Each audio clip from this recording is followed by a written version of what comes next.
আপনাদের ভিডিও ইউটিউবে প্রাইভেট হয়ে থাকে, সেই জন্য আগত ইউআর ভিডিও চাপ দিবেন। চাপ দেওয়ার পর আপনাদের ভিডিওতে চলে আসবেন। তারপর দেখতেছেন প্রাইভেট করা, পাবলিকের মধ্যে কিছু ভিডিও চাই যে তালা অপশান, ওটাকে বলে প্রাইভেট করা আছে।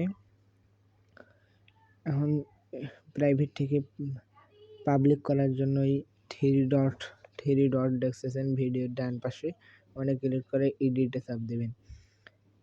এডিটে চাপ দেওয়ার পর দেখতেছেন প্রাইভেট লেখা, ওখানে যে পাবলিক লেখা আছে পাবলিকে চাপ দিবেন। চাপ দেওয়ার পর ব্যাক বাটনে ক্লিক করে সেভ করবেন। সেভ করার পরে দেখেন যেটা ভিডিও করলাম ওটা প্রায় পাবলিক হয়ে গেল।